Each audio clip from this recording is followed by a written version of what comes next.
And we are back on the Zero Hour. I'm your host, Richard RJ Eskow. For the last 20 years, give or take, come rain, come shine, come rain, sleet, or snow, the United States of America and the President of the United States have operated with sort of a blank check to engage in military activity. This is not the way the country was designed. This is not the constitutional system that was created when this country was formed.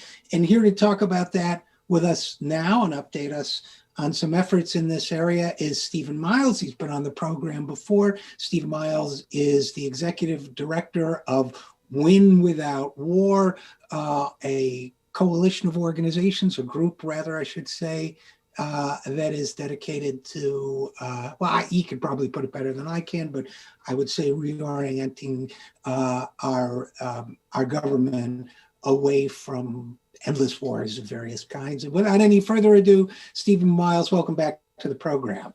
Great to be here, Richard. First of all, how badly did I mangle the description of Win Without War? It's great. You know, one of the nice things about Win Without War is we kind of just lay it out there with our name. We really are at the end of the day trying to pivot away from the United States' obsession with wars. It's our violence first foreign policy we've had for a really long time.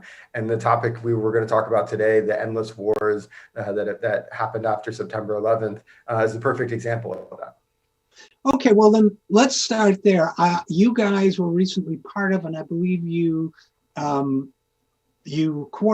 coordinated an open letter from 25 different organizations, an open letter to Congress that said it's time to sunset the AUMF, the Authorization for Use of Military Force, and debate future authorizations for war. So I guess we could start maybe by, first of all, explain, if you would, Sure. What the AUMFs are. Well, as you mentioned, we should start with the premise that the system is broken. This is not the way our country was supposed to work. You know, the way the framers put the Constitution together, Congress would declare war, and then the president as commander-in-chief would execute the war. But that's just really not what's happening right now. In fact, the last time Congress actually had a formal war declaration was during World War II. So what's evolved over the last 70 years is a system of congressionally passed authorizations for the use of military force. It's a fancy way of calling something basically a declaration of war, or the legal authority domestically to go to war. And Congress passed two of those after September 11th. They famously passed one in the just hours and days after September 11th, which was near unanimously supported, with one lone exception. Obviously, Barbara Lee, Congresswoman Barbara Lee, very famously stood up in opposition at the time and warned that exactly what has gone on to happen would happen. It would become a blank check for war. But there's a second war authorization. That's the one that was passed in 2002. That was the authorization to go to war with Iraq. You'll remember that was passed in October of 2002. Coincidentally, not at all coincidentally, right before the midterm elections that year, and many Democrats voted against it, but obviously a number also voted for it, and that's gone on to have interesting ramifications on folks' political futures. But nonetheless, that war authorization is also still on the books. And so these two authorizations are really kind of what we're talking about here. But perhaps the most abused is the 2001 AUMF, the 2001 war authorization, because it was passed, as I said, in response to the attacks of September 11th. And it basically said that we could go after whomever perpetrated those attacks, whoever harbored those or assisted those in those attacks. What's happened over time is obviously it was Al-Qaeda who precipitated those attacks. They were in Afghanistan. So very, very early on, it was clear at the time it was an authorization to go to war in Afghanistan and to target Al-Qaeda. But what's happened is the executive branch has really taken that and stretched it beyond all comprehension to use it to target entities in dozens of countries around the world. They've used it to target organizations or entities like ISIS that didn't even exist in 2001 and say somehow that this vote in 2001 gave them the authorization to do that. And most of all, they've used it to never have to go to Congress again and get a vote to authorize whether or not they should go to war. And that's for one very clear reason. these wars have become unpopular. The American public has soured on the notion of a global worldwide war to try to defeat some enemy out there wherever they might be. And they couldn't pass another authorization in Congress right now if they tried. In fact, that's one of the arguments most often cited for why they can't repeal this. But that's absurd on its face, because Congress can't vote to pass a war authorization. We ought not to be in war. And that's the premise of what we're talking about here. And one of the things that was interesting to me, Stephen Miles, about your open letter was your news release described it as a transpartisan coalition, which I like better than bipartisan because there are more than two viewpoints in the universe, but of 25 organizations. And by that, I think you mean organizations that might be considered conservative as well as progressive, libertarian as well as economically left-wing and so on, that really there's a pretty broad array of political points of view that have formed a consensus around this idea that these open-ended AU authorizations for military force need to come to an end. Is that right? It is right, and you're right to point out we use the term transpartisan instead of bipartisan. Bipartisan is this kind of weird, broken Washington belief that you take something Democrats believe in and you take something Republicans believe in, and then you meet in the middle with something neither of them believes in, and that's what you've got. Transpartisanship, it sounds like a buzzy word, but as you said, it really just recognizes there's a lot of viewpoints that stretch beyond parties. Most of us are not in the political party business. Our organization is unabashedly progressive. We're not a partisan entity. We don't exist to support or oppose any one party or any one candidate. Similarly, there are conservative libertarian organizations that are completely aligned and agree that these endless wars have to end, that it's long past time for them to end. Now, they might not be well represented by the current leadership of the Republican Party, so bipartisan doesn't really fit the situation here, but you have across the ideological spectrum, across the political spectrum, folks who've come to this realization, come to this belief.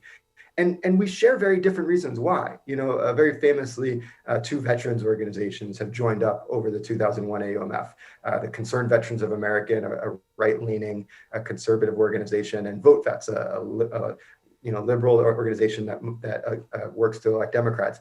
These organizations don't believe on a lot of things. They have very different reasons and beliefs about the role of the U.S. in the world and the way the world should be. But they both agree, and they've come to the same conclusion, that it's time to repeal the 2001 AUMF.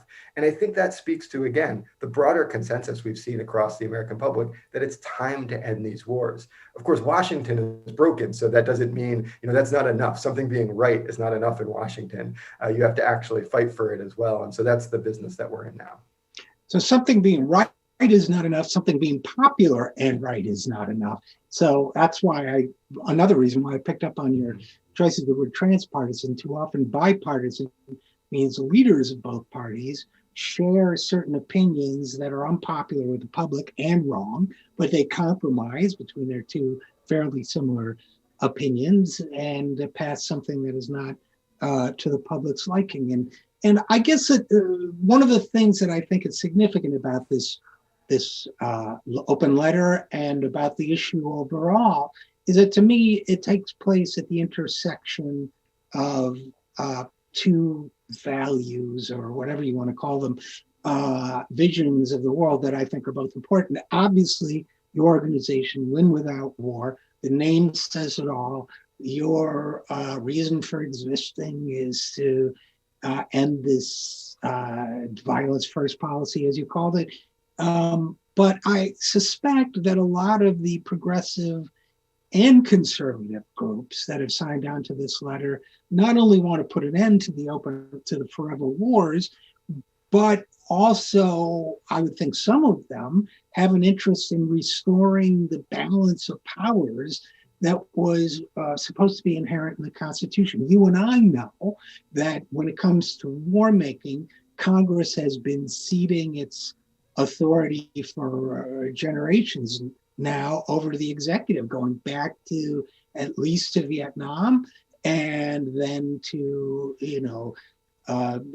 Reagan's interventions and so on. So we've had, at least in my view, I'm curious your thoughts, in my view, we've had at least 60 years of Congress saying it's too touchy, we don't want to deal with it, let the executive do it, kind of abdicating its responsibility. And I just wonder to what extent that issue of restoring democratic and constitutional balance also, you think, figured into being able to assemble these groups to sign on to this letter. I think it's a big part of it. I think you see a lot of organizations and a lot of individuals who recognize the current system is broken. And it's not the case that the current system's broken just because the world's moved on and it's changed. It's broken because as it's designed, it is designed to keep the United States from going to war. And there are a lot of people who don't like that. They want the United States to be able to go to war quickly, easily, as often as they want. And so they don't like a system that's designed to prevent that. But look, the framers of the Constitution, we don't have to guess. Sometimes we have to guess what people were thinking about in the 1700s. We don't have to guess here. They wrote about this. They talked about this. They lived in an era of kings and queens. They understood that when you vested the ultimate authority of a country, its power to go to war, when you vested that with one person, it was a disaster. You would go to war for petty grievances. You would go to war for their own personal politics. We don't have to look that far back in our own history to understand that having somebody in charge of the country with petty grievances can lead to disaster. But the reality is, this was foreseen. This was a problem. They wanted this power not to be with the president. So they gave it to Congress. And they gave it to Congress because Congress is the body of our government that is most representative to the people. It has to answer to them in the House every 2 years, in the Senate every 6 years, but it has to answer to people. And the theory was, if you had to vote on this, you would have to answer to the voters. Now, obviously, it's complicated. They didn't do elect senators, all the stuff at the time. But the basic premise was, if you gave this power to Congress, it would be hard because Congress would be accountable to the public, and the public would not often want to go to war. And that's the way the system's designed. Because if you're going to go to war, if you're going to send young men and women off to die in a war, if you're going to send people off to kill other people in a war, you damn well better have the political courage to vote on that yourself. And you better have the country behind you to sustain the effort. So that's why the system was designed how it was supposed to. But we don't have that now because Congress has given up that authority and the president has taken that authority. It's been both sides. You're absolutely right. Congress hasn't wanted to take those hard votes, and they need to be forced to because it's their job. And we run into this paradoxical, well, I don't know if paradoxical is the right word. We run into this kind of situation of momentum, Stephen Miles, where that leaves it to the president. So presidents come, presidents go. If they want to wage war, then that kind of strikes a chord of, I don't want to say authoritarianism, but authoritarianism. The president just went on TV and said, we have to do this. Who am I to stop him or her? But you also have, in the case now, since 9/11, we've had several presidents, and we run into a situation where a new president comes in, recently Joe Biden. All of a sudden, the political momentum is, instead of being where it should be, which is to continue a war, you should be seeking approval from the elected representatives of the people. It becomes more of a political lift for a president to end a war. So I think it seems to me that what happens is that whether you're Obama or Biden, even Trump, that it may become easier not to take the political heat for ending a war. You just let it continue, and that way it could go on forever. But that's my thought. What are yours?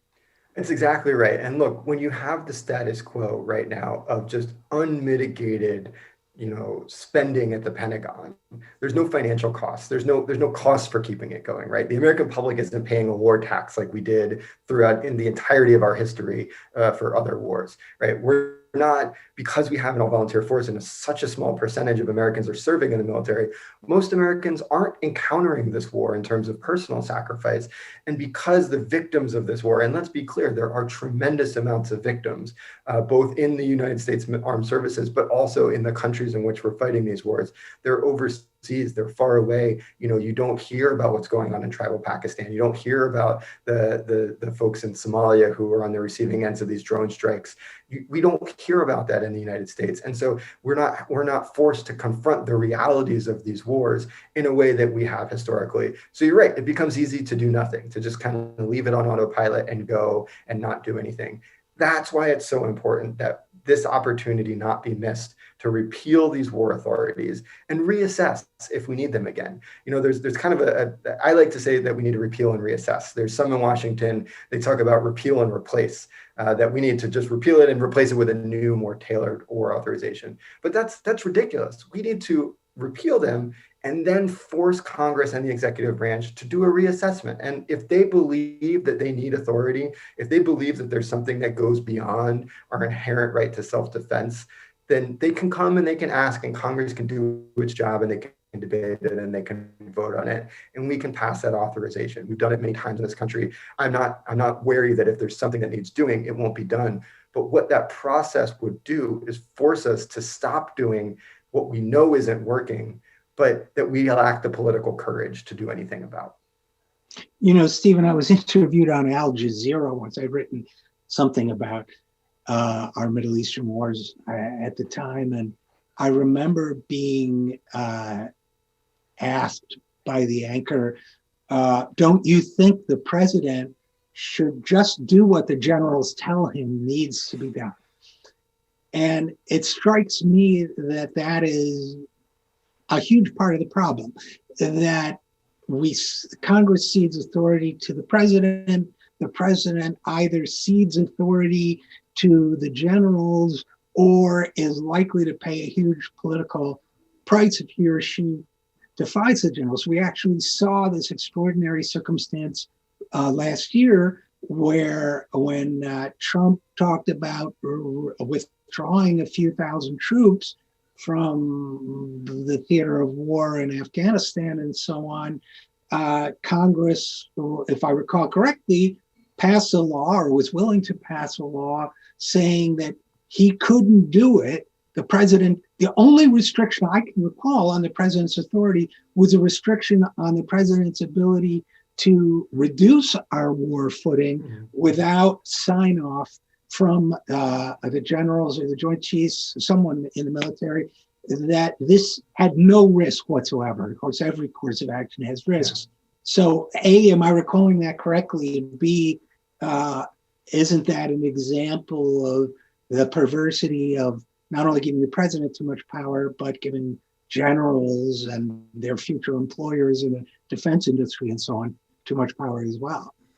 Yeah, I mean, look, it's a complicated question, and you're not misremembering history yet. That is how it happened, and the role of the generals in policymaking, the whole system's broken, so the whole thing's broken down, and so it's hard to talk about any one individual part. Of course, you want your generals and other military officials giving you their best military advice, but you need to layer in civilian policymakers on top of that who are making the decision about what's in the best interest of the country, and those obviously have to be informed by the American public. The American public has feelings on these things. They have opinions, and in a democratic country, they have the right to have those be dispositive of how this is all decided.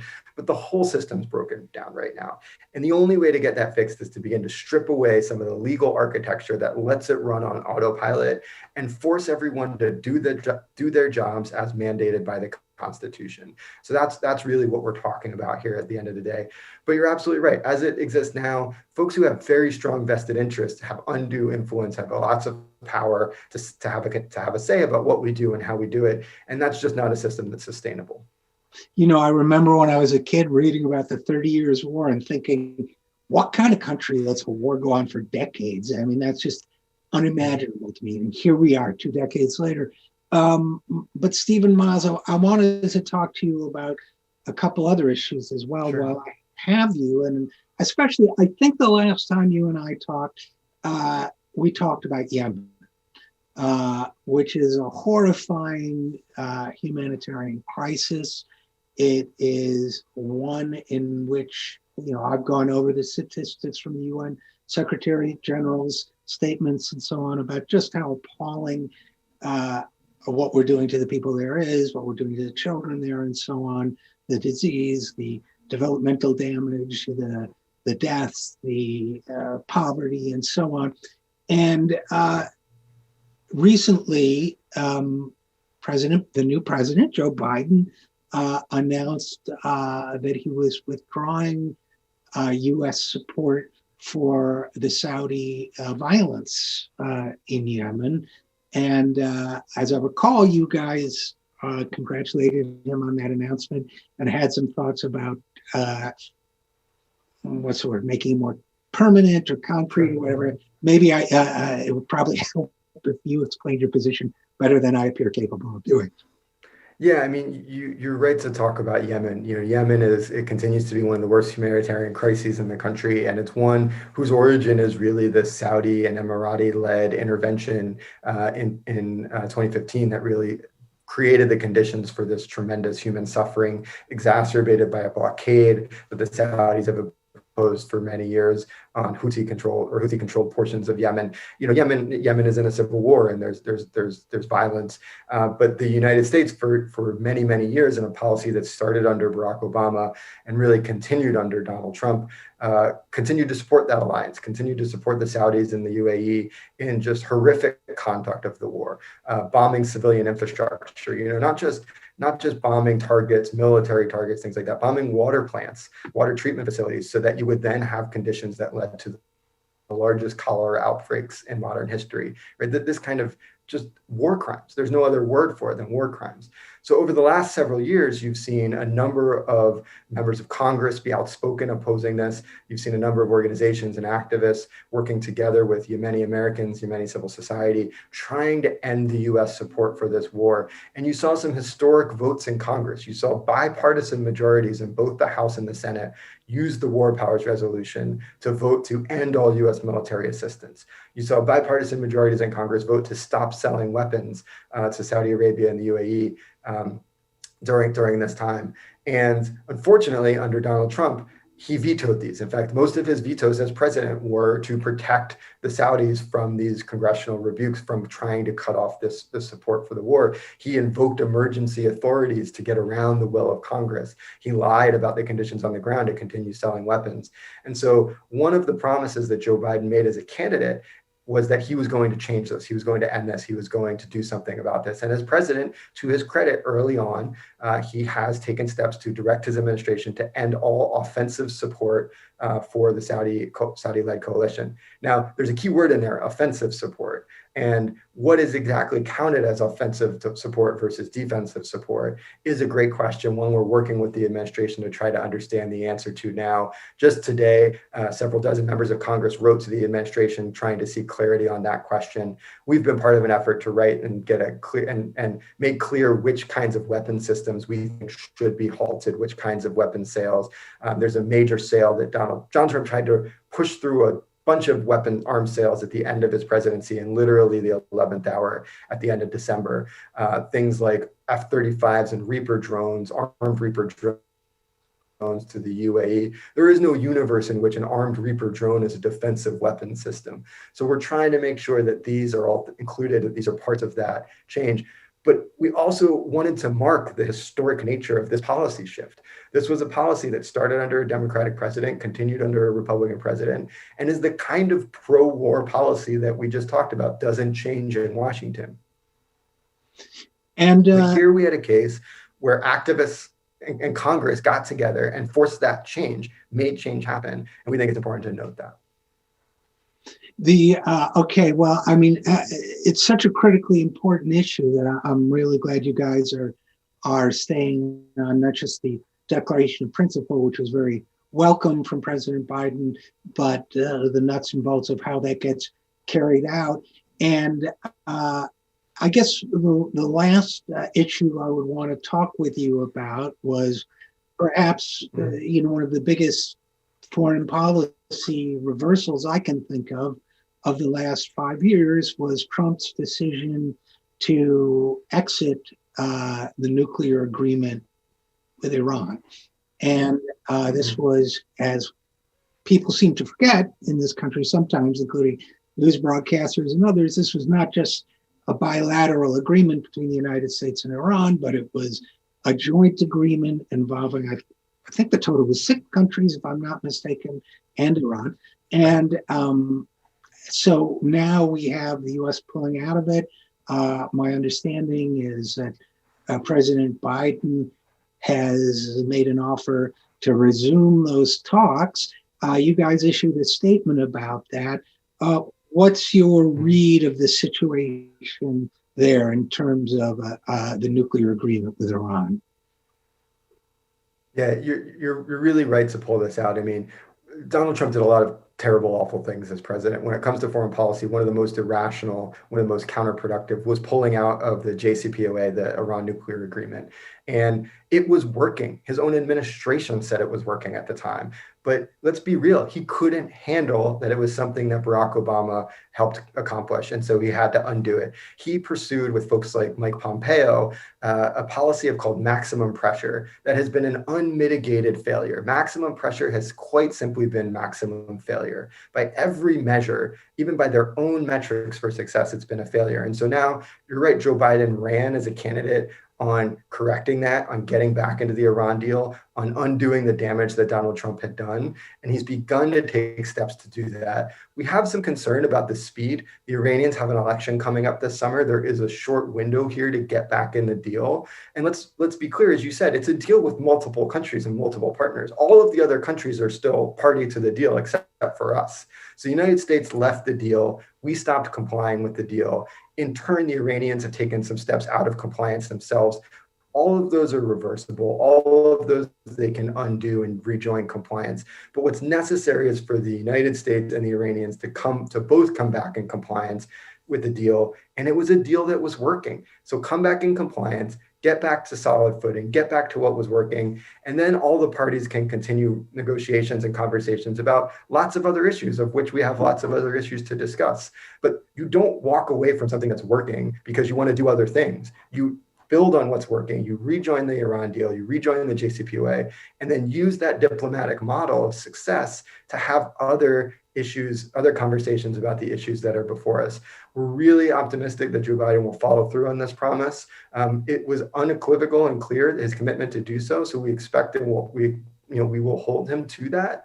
But this is obviously a delicate situation, involves lots of countries. This is quite literally nuclear science. And so it is complicated, it is difficult. But at its core, the United States left a deal and we need to rejoin the deal. That's what matters here.